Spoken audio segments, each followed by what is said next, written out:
Selamat sore, salam sejahtera untuk kita semua.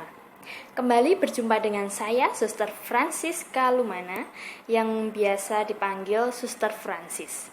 Pada video sore hari ini, saya akan mencoba untuk menanggapi beberapa pertanyaan yang telah ditawarkan oleh Bapak Greg, yaitu diantaranya satu, bagaimana cara membentuk jati diri manusia yang solutif bukannya disintegratif. Yang kedua, jelaskan komunikasi seperti apa yang mampu memelihara kehidupan. Jelaskan pula komunikasi seperti apa yang menghancurkan kehidupan. Yang ketiga, jelaskan manusia seperti apa yang bertanggung jawab dan manusia yang tidak bertanggung jawab.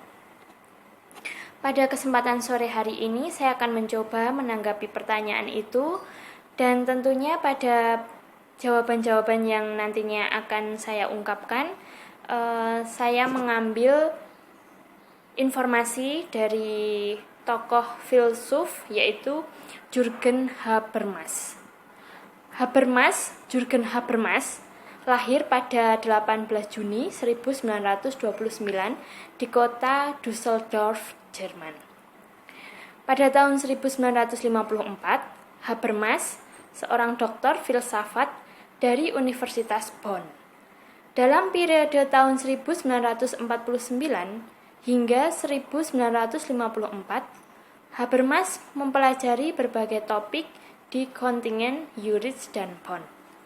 Topik yang dipelajari Habermas antara lain filsafat, psikologi, dan kesusastraan Jerman.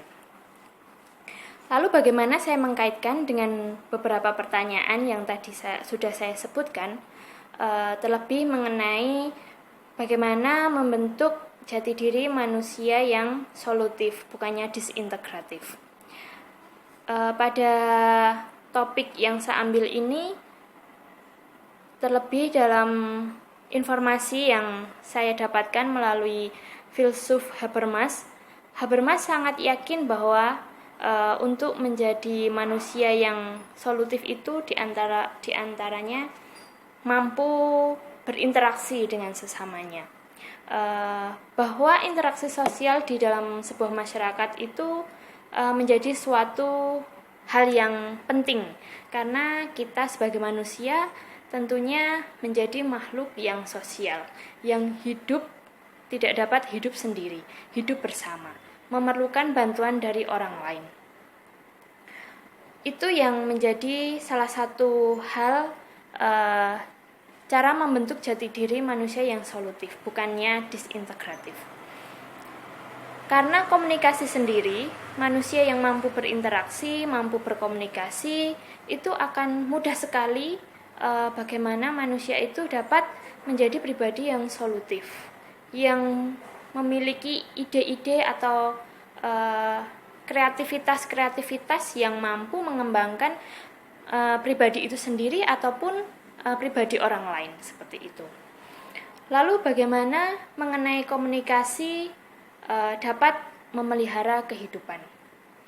Ketika kita berkomunikasi, tentunya memiliki unsur yang dapat mengungkapkan segala sesuatu keinginan, entah unek-unek, entah pemikiran-pemikiran yang ada melalui komunikasi itu sendiri.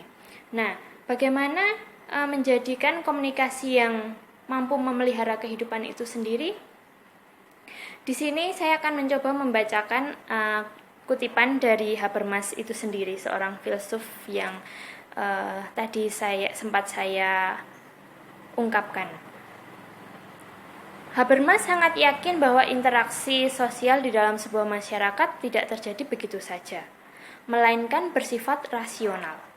Sifat rasional yang tampak dalam kenyataan bahwa para aktor mengorientasikan diri pada pencapaian pemahaman satu sama lain. Kata pemahaman, menurut Habermas, dapat memiliki dua arti. Pertama, kata itu dapat berarti mengerti suatu ungkapan bahasa. Kedua, kata tersebut juga bisa berarti persetujuan. Habermas lebih menekankan sifat rasional tindakan komunikasi. Tindakan itu disebut rasional karena tindakan itu berorientasi pada kesepakatan bersama. konsep rasional pada dasarnya sudah terkandung dalam tindakan komunikatif itu sendiri. Jadi, setelah saya menangkap dari pengertian yang saya ambil dari filsuf Jürgen Habermas ini, bahwa komunikasi dapat dan mampu memelihara kehidupan, yaitu bahwa komunikasi yang terjalin baik itu juga akan menunjukkan sesuatu kepribadian yang baik pula. Bagaimana kita menjadi pribadi yang komunikatif? Ketika kita menginginkan sesuatu hal, kita mampu mengungkapkan dan orang lain menangkap atau bahkan menerima dengan baik. Oh, itu berarti ada suatu ungkapan bagaimana saya menginginkan, orang lain juga tahu apa yang saya inginkan. Begitu sebaliknya, orang lain menginginkan sesuatu ketika mampu mengkomunikasikan, hal itu pun juga terjadi. Sama seperti ketika kita mengkomunikasikan apa yang kita inginkan. Tetapi sebaliknya, bagaimana komunikasi itu dapat menghancurkan kehidupan? Ya, di sini saya menggarisbawahi bahwa komunikasi itu sendiri kadang ya orang salah persepsi. Setiap pribadi kadang salah menangkap apa yang diungkapkan oleh misalnya satu pribadi ke pribadi yang lain. Jadi adanya seperti miskomunikasi, adanya kesalahpahaman antara ungkapan yang benar, ungkapan yang nyata, lalu orang lain menangkap itu berbeda. Jadi adanya sesuatu yang mungkin bisa jadi menimbulkan konflik yang hanya didasarkan pada miskomunikasi, adanya kesalahpahaman seperti itu. Itu komunikasi yang bisa menghancurkan kehidupan. Lalu bagaimana mengenai manusia seperti apa yang bertanggung jawab dan manusia yang tidak bertanggung jawab?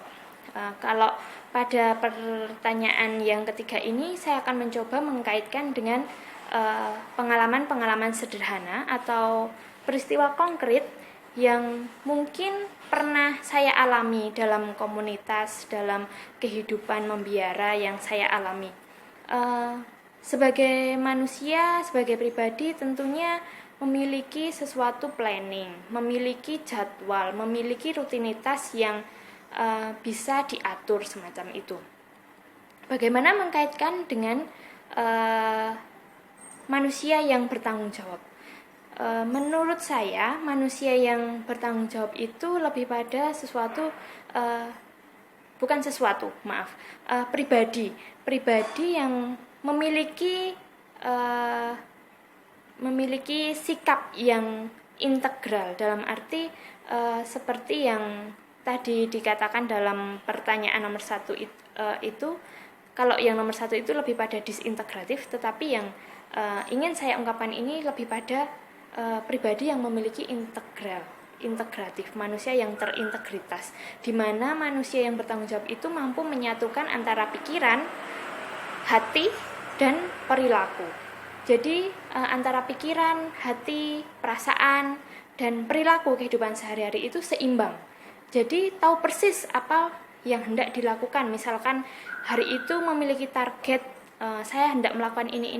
Nah, dalam pemikiran biasanya orang sudah memikirkan apa yang hendak di-planningkan, hendak dijadwalkan. Lalu bagaimana dengan kemauan, dengan perasaan, dengan dorongan yang ada dalam diri kita masing-masing? Lalu bagaimana hal itu diseimbangkan, disetarakan dengan perilaku yang tepat, yang mampu mengaplikasikan apa yang dipikirkan dan apa yang dirasakan. Itu yang menurut saya manusia yang mampu bertanggung jawab. Lalu manusia yang bertanggung jawab itu juga manusia yang dirinya disiplin, entah disiplin dalam waktu, disiplin dalam kehidupan sehari-hari, atau disiplin dalam berbagai macam hal. Itu tergantung setiap pribadi yang menentukan bagaimana kita sendiri mendisiplinkan diri seperti itu. Lalu bagaimana dengan manusia yang tidak bertanggung jawab? Saya rasa ya dengan kebalikannya, bagaimana manusia itu ketika tidak mampu menyeimbangkan apa yang dipikirkan, apa yang dirasakan, atau apa yang hendak dijadwalkan, dia sudah tidak mampu, tentu itu semua akan kacau balau, akan ya tidak terlaksana, tidak mampu untuk mengikuti apa yang dipikirkan, apa yang dirasakan, lalu apa yang mau dilakukan, seperti itu. Selain daripada itu, saya kaitkan dengan kehidupan yang saat ini saya jalani, tentu juga mengenai hidup berkomunitas. Bagaimana menjadi manusia yang tak bertanggung jawab itu lebih pada manusia yang dapat bersikap dewasa, bersikap bahwa memandang hal itu tidak hanya secara objektif, lebih ke subjektif, atau sebaliknya, ya tergantung dalam hal apa saja yang hal itu bisa dikaitkan dalam kehidupan sehari-hari. Jadi ya, untuk menjadikan manusia pribadi, manusia yang bertanggung jawab itu ya tidak lepas dari kedewasaan, dari pemikiran, dari perasaan, lalu bagaimana mengolah perasaan ketika muncul gejolak-gejolak yang tidak pasti, atau bahkan mungkin ketika emosi itu mampu mengontrol bagaimana menempatkan diri kita dalam kehidupan yang saat ini dijalani. Terima kasih atas video tanggapan yang saya ungkapkan dan saya sampaikan. Semoga video ini sungguh menjadi bahan pembelajaran untuk kita semua, juga untuk saya sebagai mahasiswa di Universitas Katolik Sugio Pranoto Semarang. Kiranya itu yang bisa saya sampaikan. Terima kasih, salam sejahtera untuk kita semua, tetap jaga kesehatan. Terima kasih, sampai jumpa.